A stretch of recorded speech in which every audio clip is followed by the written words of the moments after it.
formations politiques en Mauritanie et d'autres mouvements politiques en vue d'une participation effective à ces futures élections? En effet, on a bien sûr discuté avec, et on continue à discuter avec beaucoup de formations politiques et de coalitions politiques. D'ailleurs, pour l'occasion, je me félicite de la réunification de la CVE qui avait éclaté au lendemain des élections présidentielles, à notre grand regret. Mais nous pensons que c'est un très bon signe de la prise de conscience de l'opposition mauritanienne, qu'elle doit, à l'instar des autres oppositions dans le monde, en Europe, en Amérique et en Afrique, se réunir pour forcer la victoire, pour obtenir la victoire ou pour forcer l'alternance.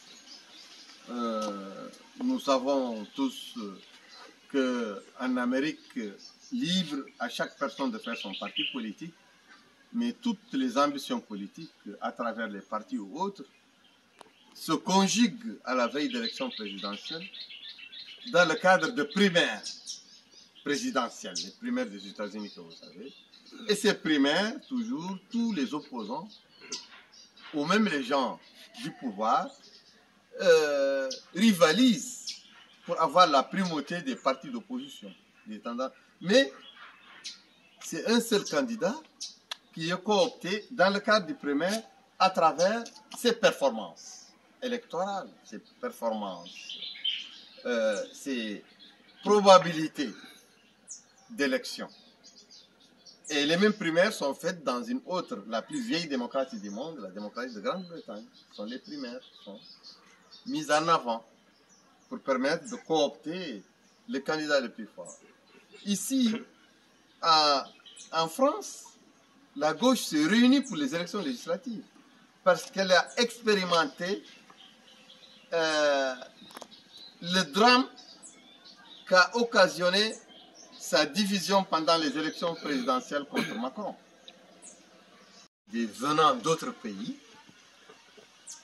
des intrus d'autres pays, une campagne qui n'est pas seulement une campagne de propagande, de discours, mais aussi une campagne organisée par les plus hautes autorités de l'État et qui ont mobilisé tous les services civils et militaires de l'État, tous les moyens de l'État, les moyens de coercition, toute la violence que monopole l'État ont été utilisés pour cibler des citoyens bien déterminés, pour les prendre par la force, les exproprier de leurs biens, confisquer leurs papiers, les démettre de leur poste de travail dans le public ou dans le privé, les humilier et les amener encore par la force jusqu'à dans un autre territoire. Ça, ce ne sont pas des réfugiés, ce sont des déportés par la coercition de l'État, par la violence de l'État, par la volonté de l'État. Et pour moi, le qualificatif de réfugié est très bénin par rapport au qualificatif que le droit international doit consacrer à ce genre de crimes d'État. Donc je considère que ces citoyens mauritaniens déportés par la coercition, la violence, la force, la volonté de l'État depuis 1989, ce ne sont pas des déportés, ce ne sont pas des réfugiés, ce sont des déportés, mais malheureusement, leur cause n'a pas été suffisamment plaidée, comprise, acceptée et soutenue par la communauté nationale et internationale pour avoir un qualificatif adéquat à cette situation ô combien très très grave dans le droit international, criminel. Et nous, dans notre politique, notre engagement, à RAC et à ERA, c'est trouver une solution à cette question lancinante, importante, très humanitaire, très nationale, d'une grande injustice. On cherche à lui trouver une solution, comme les solutions en même temps que les solutions qu'on cherche à trouver pour les questions des nationaux qui sont dans les pays, les gens questions nationales. C'est pourquoi nous traiterons ce problème par le droit international, par le droit national et par notre droit islamique.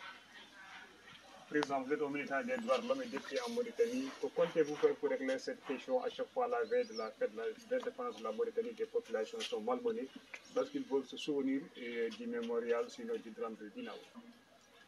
Moi, je pense que l'État mauritanien, s'il est sincère, dans tous ses compartiments, surtout militaires, surtout l'armée mauritanienne, doivent être solidaires de ses veuves, ses orphelins, ses rescapés, ses parents d'officiers, de sous-officiers et de soldats disparus ou tués entre 1990 et 1992.